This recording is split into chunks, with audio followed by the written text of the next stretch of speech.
Mi nombre es Tiago. Tengo 16 años y vivo en Cali, Colombia. Bueno, vivía. Ahora las cosas son diferentes. Pero déjame contarte cómo era todo antes de que mi vida se convirtiera en una pesadilla. Antes de que el infierno llegara a mi casa disfrazado de familiar. Hace 3 años yo era un chico completamente normal. Estaba en octavo grado, jugaba voleibol en el equipo del colegio. Tenía un grupo de amigos increíble. Mi mejor amigo se llama Dante. Ese man ha estado conmigo desde que teníamos como 6 años. Éramos inseparables. Nos conocimos en primero de primaria cuando un niño más grande me estaba molestando en el recreo y Dante le tiró arena en los ojos. Desde ese día fuimos como hermanos. Pasábamos las tardes jugando PlayStation en su casa o en la mía. Íbamos al cine cada viernes. Nos contábamos todo, absolutamente todo. Yo era de esos estudiantes que les va bien sin esforzarse mucho. Sacaba buenas notas, especialmente en matemáticas y educación física. Los profes me querían. Me decían que tenía potencial, que podía llegar lejos. La profesora Pacheco siempre me ponía de ejemplo en clase de literatura porque escribía buenos ensayos. Mi mamá siempre decía que yo era su orgullo, su razón para levantarse cada día, que todo el sacrificio valía la pena cuando me veía sonreír. Mi mamá es mesera. Trabaja en 2 restaurantes diferentes porque mi papá nos abandonó cuando yo tenía 5 años y nunca volvimos a saber de él. Ella se parte el lomo para que no nos falte nada. Turnos de 12, 14 horas. A veces llegaba a la casa a las 2 de la mañana con los pies hinchados y aún así se levantaba a las 6 para prepararme el desayuno. Nunca se quejaba. Nunca me hizo sentir culpable por tener que trabajar tanto. Siempre llegaba con una sonrisa, preguntándome cómo me había ido en el colegio, si había comido bien, si necesitaba algo para las clases. Los fines de semana que libraba me llevaba al parque. Comprábamos helado aunque el dinero estuviera apretado. Me contaba historias de cuando ella era joven, de cómo conoció a mi papá, de los sueños que tenía. Yo la admiraba tanto. La admiro más que a nadie en este mundo. Es la mujer más fuerte que conozco. Por eso nunca pude decirle nada. Por eso me tragué todo durante 2 años. Porque sabía que contarle la verdad la destruiría. Y ella ya había sufrido suficiente por culpa de los hombres de su vida. Todo cambió cuando mi tío Héctor llegó desde España. Es el hermano menor de mi mamá. Según él, acababa de pasar por un divorcio muy feo y necesitaba empezar de cero. Mi mamá, con ese corazón que tiene, le dijo que se quedara con nosotros el tiempo que necesitara. Yo al principio pensé que sería chévere. Nunca había tenido una figura paterna en casa, y Héctor parecía buena gente al inicio. Me ayudaba con las tareas de matemáticas, me preguntaba cómo me iba en el colegio, veíamos fútbol juntos los fines de semana. Me compraba pizzas cuando mi mamá trabajaba tarde. Me llevó al cine un par de veces. Parecía el tío cool que todos quieren tener. Los primeros meses fueron normales. Mi mamá estaba feliz de tener a su hermano cerca. Se reía más. Había alguien más en la casa cuando ella trabajaba de noche, y eso la hacía sentir más tranquila. Héctor consiguió un trabajo medio raro de freelance, diseño gráfico o algo así. Trabajaba desde la casa en su laptop. Empezó a pagar la mitad del arriendo, cosa que le quitó un peso gigante a mi mamá. Ella podía respirar un poco. Por primera vez en años podía comprar cosas sin tener que revisar 3 veces el precio. Todo parecía ir bien. Demasiado bien. Pero había algo que no me cuadraba desde el principio, solo que yo no lo quise ver. Héctor me miraba raro a veces. No era una mirada normal de tío a sobrino. Era diferente. Cuando yo salía de bañarme y pasaba con la toalla puesta para ir a mi cuarto, sentía sus ojos clavados en mí. Me daba escalofríos. Cuando me agachaba a recoger algo del piso, él estaba ahí, mirando. Cuando me cambiaba de ropa y olvidaba cerrar bien la puerta, lo encontraba parado en el pasillo. Siempre tenía una excusa. Que iba al baño, que necesitaba algo de su cuarto. Qué casualidad encontrarme ahí. Al principio pensé que eran ideas mías, paranoia de adolescente que ve cosas donde no las hay.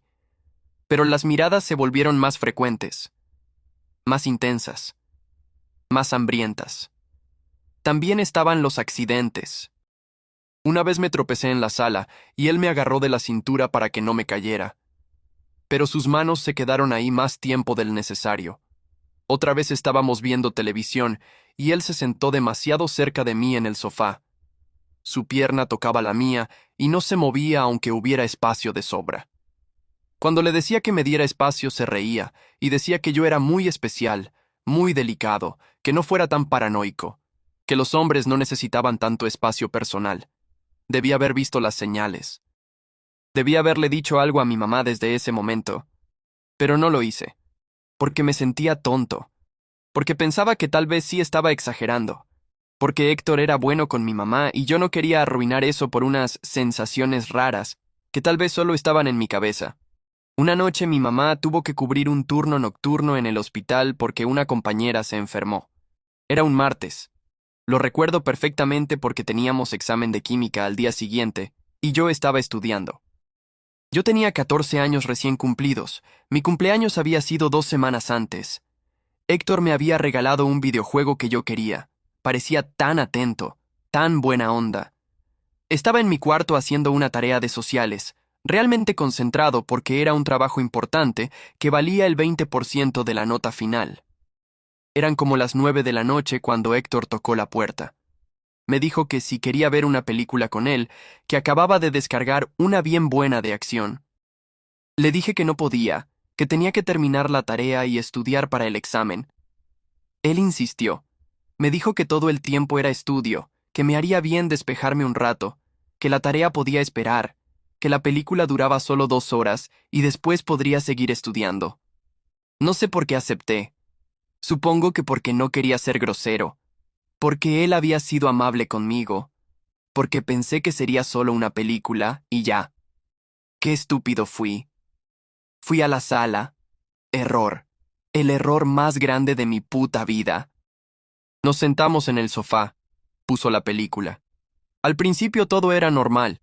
Palomitas, refresco, comentarios sobre las escenas. Pero como a los 20 minutos, Héctor se acercó más. Dijo que tenía frío, que si no me molestaba que nos tapáramos con la misma cobija. Me pareció raro, pero dije que ok. Grave error número 2. Debajo de la cobija, su mano empezó a moverse. Primero en mi brazo, luego en mi pierna. Yo me puse tenso. Le dije que qué hacía. Me dijo que nada, que me relajara, que solo era un masaje para que no estuviera tan estresado por el examen, que era normal entre hombres ayudarse a relajarse. Intenté pararme. Él me agarró del brazo. Fuerte. Más fuerte de lo que yo pensaba que podía agarrar. Me dijo que me quedara quieto, que no fuera dramático. Su voz cambió. Ya no era la voz amable del tío cool. Era otra voz, oscura, fría. Lo que pasó después, no puedo. No puedo describirlo en detalle, pero lo que sí les digo es que grité. Lloré. Le supliqué que parara. Intenté empujarlo, pero él es mucho más fuerte que yo. Le dije que le iba a contar a mi mamá, y ahí fue cuando sacó el celular. Me mostró fotos, fotos mías, saliendo del baño, cambiándome de ropa, durmiendo, fotos que yo no sabía que existían.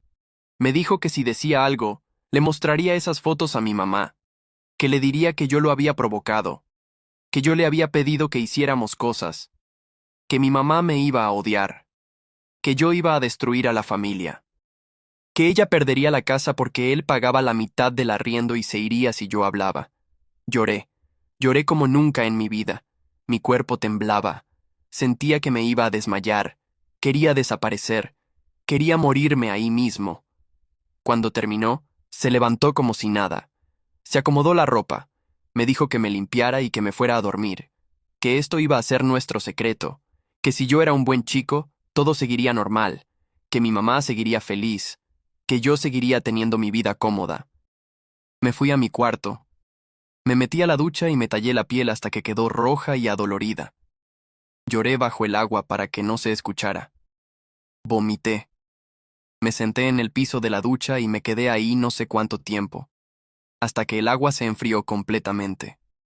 Esa fue la primera noche, pero no la última, ni de cerca la última.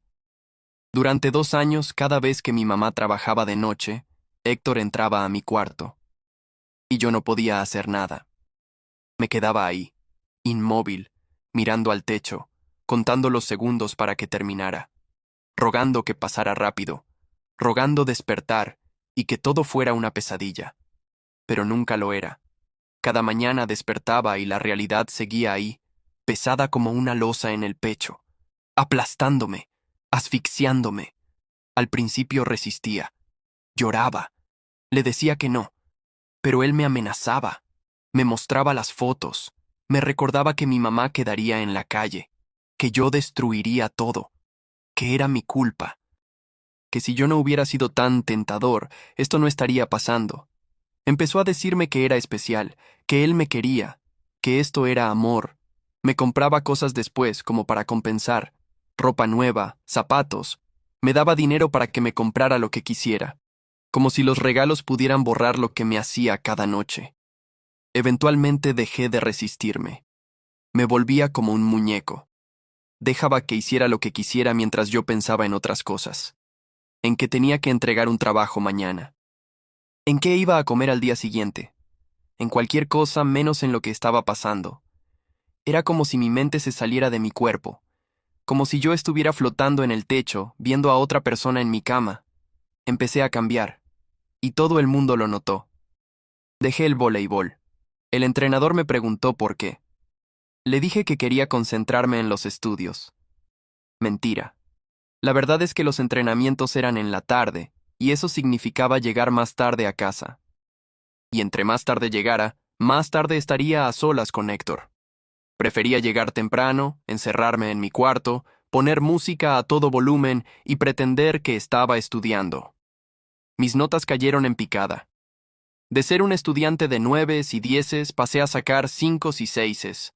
Los profesores me llamaban aparte, me preguntaban qué pasaba.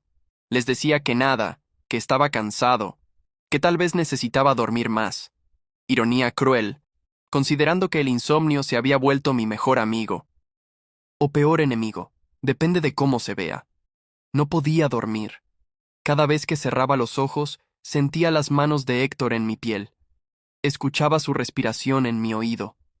Veía su cara encima de mí. Así que me quedaba despierto hasta que el cuerpo literalmente se apagaba del cansancio. Dormía 3, 4 horas máximo, y siempre era un sueño ligero. Pesadillas constantes. Despertaba sudando, con el corazón acelerado, sintiendo que no podía respirar. Me alejé de mis amigos, especialmente de Dante. Él notaba que algo andaba mal. Me lo decía todo el tiempo. Parcero, ¿usted qué tiene? ¿Por qué está tan raro? Hable conmigo. Pero yo no podía. ¿Cómo le explicas a tu mejor amigo que tu tío te está destruyendo cada noche? ¿Cómo pones en palabras algo tan sucio, tan asqueroso? Además, tenía miedo. Miedo de que no me creyera. Miedo de que me viera diferente. Miedo de que se alejara porque yo era... no sé, estaba contaminado o algo así. Así que lo empujé. Empecé a cancelarle planes, a no responderle mensajes, a evitarlo en el colegio, hasta que eventualmente dejó de buscarme tanto. Vi el dolor en sus ojos, vi cómo poco a poco se rendía conmigo, y me dolió tanto, pero era necesario. Necesitaba que se alejara, necesitaba que todos se alejaran, porque si alguien se acercaba demasiado, iban a darse cuenta de lo roto que estaba. Iban a ver la monstruosidad que yo me había vuelto. Desarrollé insomnio severo, pánico a la oscuridad. Cada vez que escuchaba los pasos de Héctor acercándose a mi cuarto por el pasillo de madera que crujía con cada pisada, el corazón se me quería salir del pecho. Empezaba a sudar frío. Las manos me temblaban. Sabía lo que venía. Siempre sabía. Empecé a hacerme cortes en los brazos con una hoja de afeitar que robé del baño. El primer corte fue un accidente. Me estaba afeitando el vello del brazo porque Héctor me había dicho que me veía mejor sin pelo, y la hoja se resbaló. Vi la sangre salir. Y sentí... alivio. Por primera vez en meses sentí algo que no fuera miedo o asco. Sentí que controlaba algo. Mi propio dolor. Así que empecé a hacerlo a propósito. Cortes pequeños al principio, en el antebrazo donde la manga larga los tapaba. Luego más profundos, más frecuentes.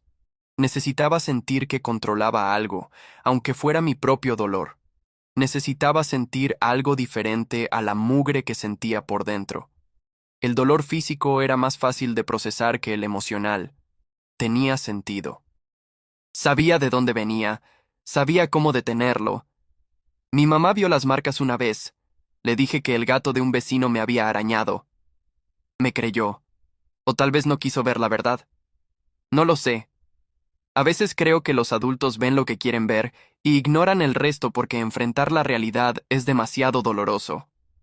Mi profesora de literatura, la señora Pacheco, me llamó un día después de clase. Era una tarde de jueves. Había escrito un ensayo sobre la muerte para su clase. Algo oscuro, deprimente, sobre cómo a veces morir parece más fácil que seguir viviendo. Ella se preocupó. Me preguntó si todo estaba bien en casa, si alguien me estaba haciendo daño. Me quedé congelado. Las palabras se me atoraron en la garganta. Tuve la oportunidad perfecta de hablar, de contarle todo. Abrí la boca. Y no salió nada. Le dije que sí, que todo estaba bien, que solo estaba pasando por una fase filosófica, leyendo demasiado a autores existencialistas. Me preguntó por las marcas en mis brazos. Llevaba una camisa de manga corta ese día porque hacía calor. Le dije que me había caído de la bicicleta. Mentira obvia. Pero ella no insistió. Me dijo que su puerta siempre estaba abierta si necesitaba hablar. Le di las gracias y me fui. A veces me pregunto qué hubiera pasado si le hubiera contado la verdad ese día. Si todo habría sido diferente. Pero el miedo era más fuerte que la esperanza. El miedo a que mi mamá quedara sin techo. El miedo a que nadie me creyera. El miedo a que todo empeorara. El miedo a confirmar en voz alta lo que ya sabía. Que era una víctima. Que era débil. Que había dejado que esto pasara. Dante me confrontó varias veces. Me buscaba después de clases. Me mandaba mensajes preguntando qué me pasaba. Me decía que parecía un fantasma, que ya no era el mismo, que lo estaba alejando sin razón y sin explicación. Un día explotó. Fue en el recreo. Me agarró del brazo y me llevó detrás de las canchas de baloncesto donde nadie nos escuchara. Me dijo que si no quería ser su amigo que se lo dijera de frente, que dejara de hacerle la vida imposible con silencios y excusas baratas, que él merecía al menos una explicación después de 10 años de amistad. Y yo le dije que se fuera a la mierda, que me dejara en paz, que no necesitaba amigos, que era una carga y que prefería estar solo. Le dije cosas horribles, cosas que no pensaba. Lo ataqué en lo que sabía que más le dolería. Le dije que era un intenso, que me tenía harto, que estaba mejor sin él. Dante se fue llorando. Vi las lágrimas caer por sus mejillas. Vi cómo sus hombros temblaban. Y yo me quedé ahí, sintiendo que acababa de perder lo único bueno que me quedaba en la vida. Mi mejor amigo, mi hermano. Pero era necesario. Necesitaba que se alejara. Necesitaba que todos se alejaran. Porque si alguien se acercaba demasiado, iban a ver. Iban a ver lo sucio que estaba. Lo roto, lo inservible. Pensé en suicidarme. No fue un pensamiento que llegó de la nada. Fue algo que se construyó lentamente en mi cabeza. Primero eran solo fantasías. Imaginarme que no despertaba, que un carro me atropellaba camino al colegio, que me resbalaba en la ducha y me partía el cuello. Cosas así, pasivas, fuera de mi control. Pero luego empezaron a ser activas. Planes, métodos. Investigué en internet. Pastillas, cortes, ahorcamiento, saltar de un edificio. Leí foros de personas que lo habían intentado, que había funcionado, que no, que era más rápido, que dolía menos. Escribí una nota. La guardé en mi celular en las notas. La leía todas las noches antes de dormir. Decía, mamá, perdóname por favor. Sé que esto te va a destrozar, pero ya no puedo más. No es tu culpa. Nunca fue tu culpa. Tú hiciste todo lo que pudiste por mí. Fuiste la mejor mamá del mundo. Pero el dolor es demasiado y ya no tengo fuerzas para seguir cargándolo. Te amo más que a nada en este mundo. Cuídate mucho, y por favor no me odies por esto. Nunca la envié. Estuve cerca. Muchas veces. Tenía las pastillas, tenía las hojas, tenía el valor o la cobardía, dependiendo de cómo se vea. Pero cada vez que estaba a punto, pensaba en mi mamá, en cómo se destruiría si me perdía, en cómo lloraría, en cómo se culparía por el resto de su vida, en cómo Héctor seguiría ahí, viviendo en su casa, fingiendo estar de luto, ganando, sin consecuencias, riéndose de mí por dentro. Y eso me detenía. El pensar que él iba a seguir viviendo tranquilo mientras yo desaparecía, que iba a salirse con la suya, que ganaría. Esa idea me enfurecía tanto que el impulso suicida se transformaba en algo diferente, en rabia, en sed de venganza, en ganas de verlo sufrir como yo había sufrido. Pero lo que nadie sabía es que cada noche yo rogaba despertar muerto. Rogaba que algo, lo que fuera, acabara con esto de una vez. Un infarto, un aneurisma, un accidente. Cualquier cosa que me sacara de este infierno sin que pareciera mi culpa, sin que mi mamá tuviera que cargar con la culpa de mi muerte. En el colegio me metí en una pelea brutal. Un imbécil de 10º grado, Sebastián se llamaba, hizo un chiste sobre tíos raros que tocan a sus sobrinos. Estábamos en el recreo, un grupo grande de gente. Él estaba contando un chiste estúpido sobre un niño y su tío.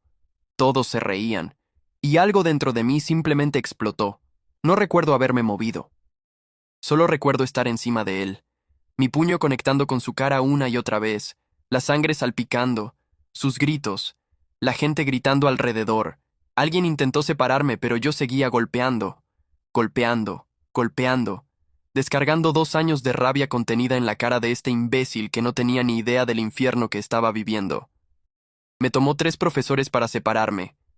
Le partí la nariz, 2 dientes rotos, el ojo morado e hinchado, la boca sangrando.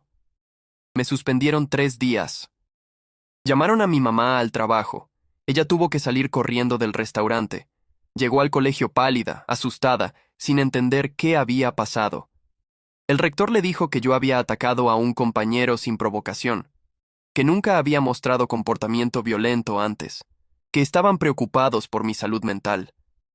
Mi mamá estaba destrozada. Lloraba en la oficina del rector. Preguntaba qué le había pasado a su hijo. ¿Dónde estaba el niño dulce y tranquilo que ella había criado? Yo no dije nada. Me quedé ahí sentado, con los nudillos sangrando, mirando al piso. Héctor llegó después. Se hizo el tío preocupado. Le dijo a mi mamá que no se preocupara, que él hablaría conmigo, que seguro era cosa de la edad, de las hormonas, del estrés escolar, que los adolescentes son complicados, que yo solo necesitaba orientación masculina. Mi mamá aceptó, agradecida de tener el apoyo de su hermano. No sabía. No tenía ni idea de que el apoyo de su hermano era la razón por la que yo me estaba desmoronando. Esa noche, cuando llegamos a casa, Héctor me llevó a su cuarto. Le dijo a mi mamá que íbamos a tener una conversación de hombres. Ella asintió, esperanzada de que su hermano pudiera arreglarme. Cerró la puerta, y me violó con más fuerza que nunca, como castigo. Me susurraba al oído que eso me pasaba por llamar la atención, por poner en riesgo nuestro secreto, que si volvía a hacer algo así, iba a tener que darle una lección que nunca olvidaría. Cuando terminó, me miró con esos ojos fríos y me dijo, «Ahora ve con tu mamá y dile que hablamos, que entendiste que tienes que portarte bien, que todo está bajo control». Salí de su cuarto cojeando, fui al baño, vomité, me lavé la cara, me vi al espejo, y casi no me reconocí. Los ojos hinchados, la piel pálida, las ojeras profundas. Parecía un muerto viviente. Fui con mi mamá. Le dije que Héctor me había hecho entender, que no volvería a pasar. Ella me abrazó, me dijo que me amaba, que todo iba a estar bien, que solo era una mala racha, que yo era fuerte y saldría adelante. Si ella supiera, si tan solo supiera que su hermano era la mala racha, que él era el monstruo que me estaba destruyendo. Y entonces algo cambió, algo que hizo que el miedo se transformara en otra cosa, en algo frío, calculador, letal. Fue un viernes por la noche. Mi mamá tenía turno doble en el restaurante. Llegaría tipo 4 de la mañana. Héctor salió con unos amigos a tomarse unas cervezas. Cosa rara porque él casi nunca salía. Volvió como a las 11, borracho, tambaleándose. Se fue directo a su cuarto y dejó la laptop abierta en la mesa de la sala. Yo estaba en mi cuarto, esperando a que viniera a buscarme como todas las noches. Pero pasó una hora y no llegó. Me asomé y lo vi tirado en su cama, roncando. Me quedé ahí parado, mirándolo, odiándolo con cada célula de mi cuerpo. Entonces vi la laptop, abierta, sin contraseña. Algo me dijo que entrara, que buscara. No sé qué esperaba encontrar, pero entré a su navegador. Revisé su historial. Nada raro. Luego fui a sus archivos. Carpeta de trabajo, carpeta de fotos, carpeta de música. Y ahí, oculta entre las carpetas de sistema, una carpeta que se llamaba Respaldo 2019. La abrí, y mi mundo se hizo pedazos. Videos, cientos de videos, todos de mí, desde esa primera noche. Había puesto cámaras ocultas en mi cuarto. Me había estado grabando todo este tiempo. Fotos también, en poses que yo ni siquiera recordaba.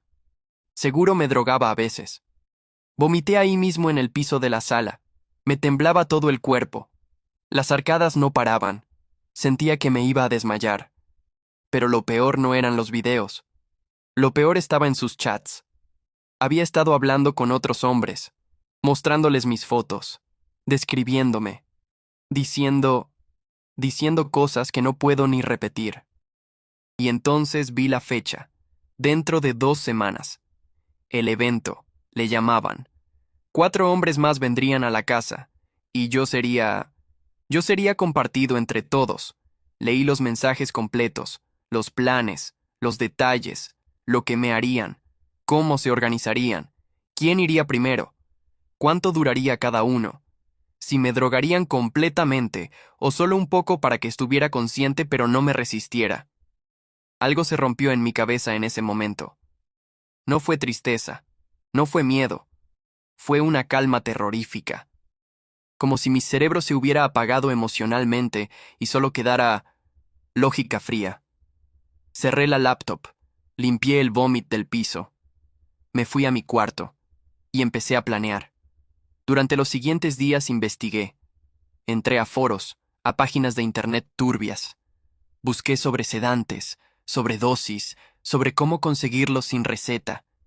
Encontré una farmacia ilegal en el sur de Cali donde vendían pastillas para dormir sin hacer preguntas. Fui un sábado, compré una caja completa. El tipo ni me miró a la cara.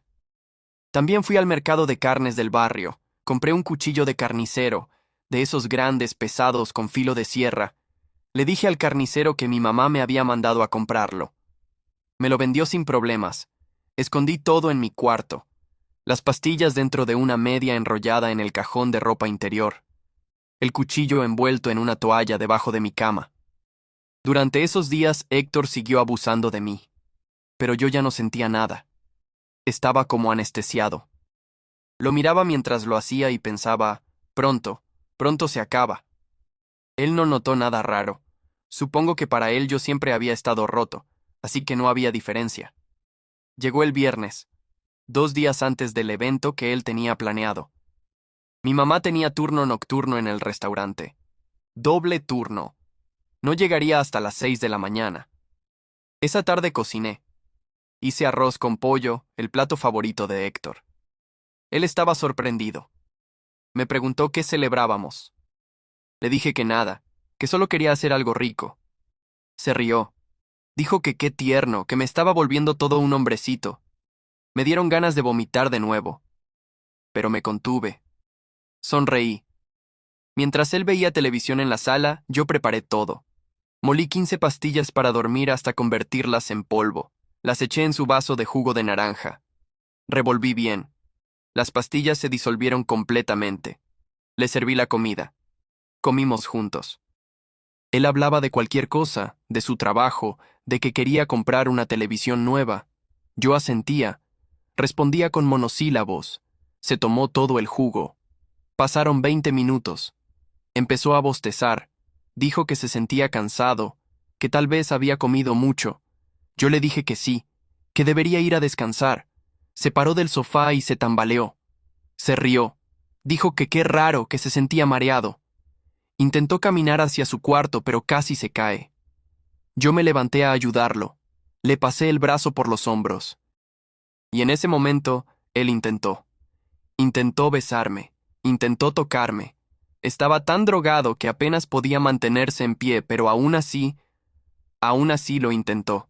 Le dije que lo ayudaría a llegar a su cuarto, que ahí estaríamos más cómodos. Se rió.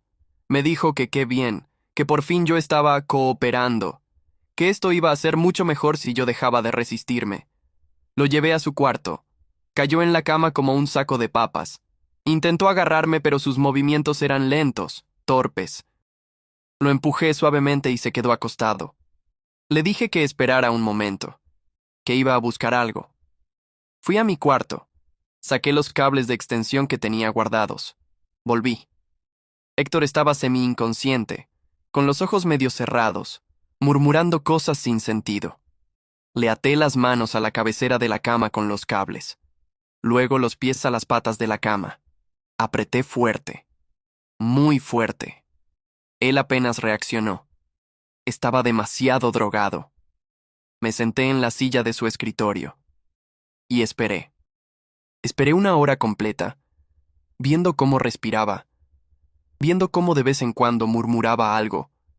Esperé a que las pastillas hicieran efecto total, a que cayera en sueño profundo.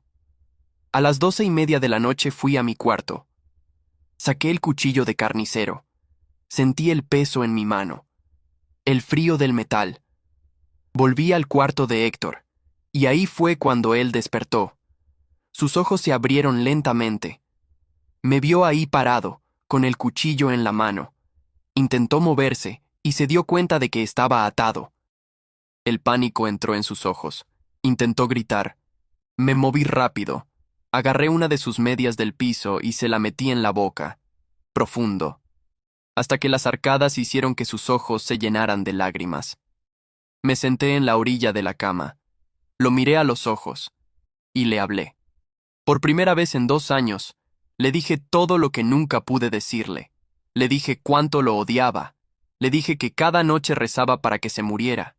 Le dije que había arruinado mi vida, que me había quitado todo, mi infancia, mi inocencia, mi capacidad de confiar en alguien.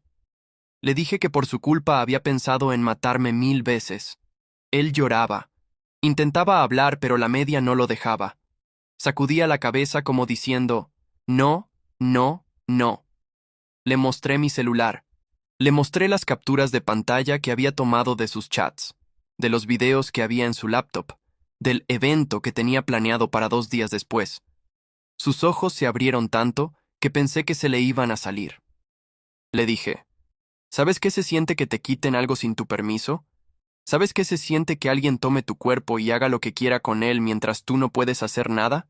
Ahora lo vas a saber. Me levanté. Agarré el cuchillo con las 2 manos y le bajé el pantalón. Héctor empezó a sacudirse desesperadamente. Intentaba gritar, pero la media ahogaba todo sonido. Las cuerdas le cortaban la piel de las muñecas y los tobillos de tanto que se retorcía. La cama se sacudía. Yo lo miraba con una calma que me asustaba a mí mismo, como si estuviera viendo a otra persona hacer esto. Coloqué el filo del cuchillo donde tenía que colocarlo, y corté.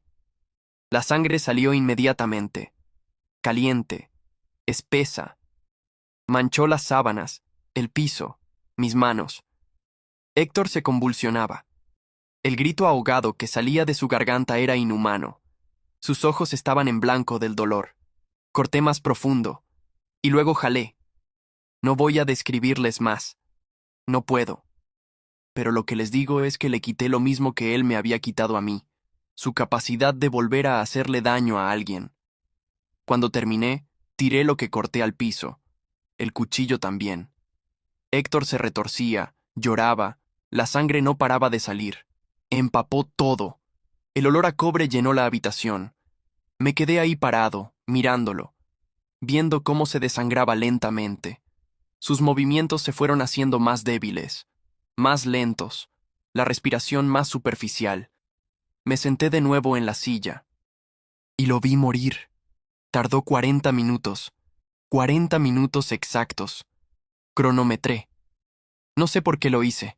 Tal vez quería saber cuánto duraba la muerte de alguien. Tal vez quería asegurarme de que realmente se muriera. A las 3:47 de la madrugada, Héctor dejó de respirar. Sus ojos se quedaron abiertos mirando al techo, vacíos, y yo sentí alivio. Por primera vez en 2 años, sentí que podía respirar completo, como si un peso gigante se hubiera levantado de mi pecho. Me levanté, miré la escena, la sangre, el cuerpo, el desastre, y empecé a limpiar. Quité las sábanas, las envolví con todo lo que estaba manchado de sangre, incluyendo mi ropa. Desaté el cuerpo de Héctor, lo dejé caer en la cama sin las sábanas. Limpié el piso con cloro. Limpié todo lo que había tocado.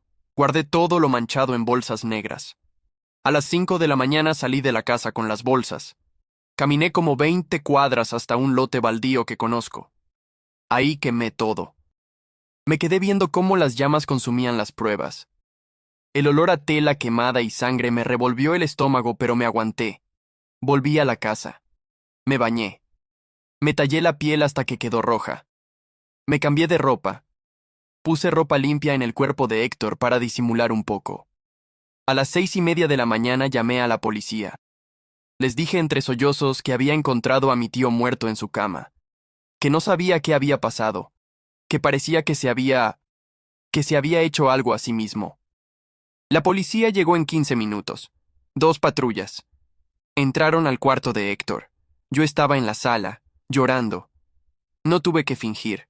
Las lágrimas salieron solas, pero no eran de tristeza, eran de alivio. Mi mamá llegó corriendo del trabajo. Estaba en shock. No entendía nada.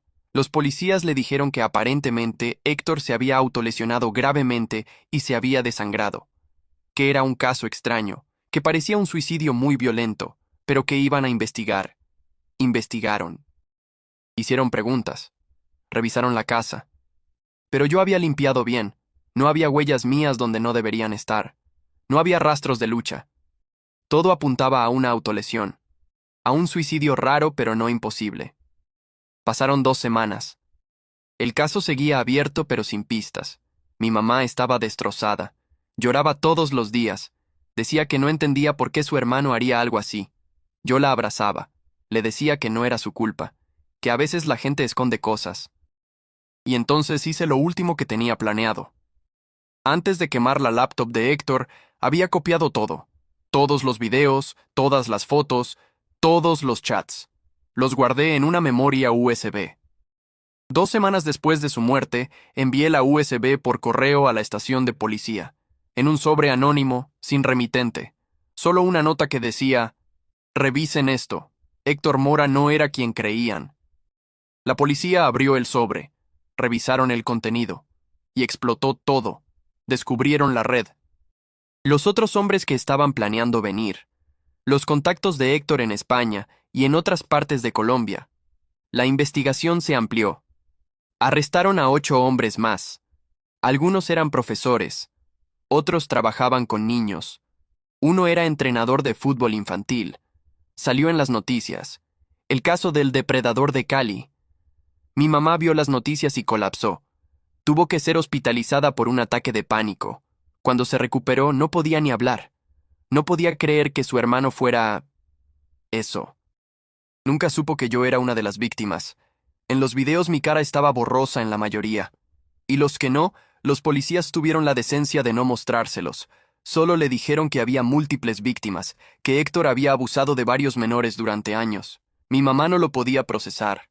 Pasó meses en terapia. Yo también fui a terapia. Fingí que estaba traumado por descubrir la verdad sobre mi tío, que me sentía traicionado, asqueado. No les dije que yo lo maté. Nunca lo sabrán. El caso de la muerte de Héctor se cerró oficialmente como suicidio. Los investigadores concluyeron que probablemente se quitó la vida al saberse descubierto, aunque nunca entendieron cómo pudo hacerse eso a sí mismo. Quedó como un caso extraño pero cerrado. Pasó un año. Ahora tengo 16. Volví al colegio. Volví a jugar voleibol. Me reconcilié con Dante. Le dije que lamentaba haberlo alejado, que estaba pasando por cosas difíciles. Él me perdonó. Es mi mejor amigo de nuevo. Mis notas mejoraron. La señora Pacheco dice que ve una chispa en mis ojos que no veía antes. Si supiera. Dejé de cortarme. Las cicatrices siguen ahí, pero ya no necesito hacerme nuevas. Ya no necesito ese dolor. Duermo bien ahora. No tengo pesadillas. Bueno, a veces sueño con esa noche, con la sangre, con los ojos de Héctor apagándose. Pero no me despierto asustado. Me despierto tranquilo. Mi mamá todavía llora a veces por su hermano. Dice que no entiende cómo no vio las señales. Cómo no se dio cuenta del monstruo que era. Yo la abrazo. Le digo que no es su culpa, que los monstruos son buenos ocultándose. Y es verdad. Héctor se ocultó bien, pero yo lo encontré, y yo lo detuve. ¿Debería sentir remordimiento? ¿Debería sentirme mal por lo que hice? La gente dice que matar está mal, que no importa qué te hayan hecho, matar nunca es la respuesta, que debí haber buscado ayuda, que debí haber hablado con alguien, pero yo lo intenté. Intenté hablar con el consejero escolar y me paralicé del miedo. Intenté alejarme y Héctor me buscaba. Intenté resistirme y él era más fuerte. Intenté desaparecer y no pude ni siquiera con eso. Las leyes no me iban a proteger. La policía me hubiera interrogado y él hubiera negado todo. Serían mi palabra contra la suya. Un adolescente traumado contra un adulto respetable que ayudaba a su hermana soltera. ¿A quién le hubieran creído? Y aunque me creyeran, ¿qué hubiera pasado? ¿Unos años de cárcel? ¿5? ¿10? Y después él saldría, y buscaría a otro niño, y lo volvería a hacer. Yo lo detuve permanentemente. Me aseguré de que nunca más pudiera hacerle daño a nadie. ¿Eso me hace un asesino? Sí, técnicamente sí. Maté a alguien. Con premeditación, con alevosía, con todo lo que dice el Código Penal. Pero, ¿eso me hace un monstruo? Ustedes díganme. Yo solo sé una cosa. Si volviera atrás, lo haría otra vez. Sin dudarlo. Cada corte. Cada segundo viendo cómo se desangraba. Lo haría todo exactamente igual. Porque hay violaciones que las leyes no castigan. Hay abusos que los juzgados no ven. Hay monstruos que la sociedad protege con su silencio. Y a veces, solo a veces, las víctimas tenemos que hacer justicia a nosotros mismos. No me arrepiento de nada. Duermo mejor que nunca. Vivo mejor que nunca. Soy libre. Si eso me hace malvado, entonces que así sea. Prefiero ser un asesino libre que una víctima muerta. Y si Héctor pudiera hablar desde donde esté, probablemente diría que fui un niño cruel, que fui despiadado, que no le di oportunidad de defenderse. Pero él tampoco me dio oportunidad a mí. Durante 2 años no me dio oportunidad de decir no, de escapar, de ser un niño normal. Así que estamos a mano. Bueno, no. No estamos a mano. Porque él está muerto y yo estoy vivo. Yo gané.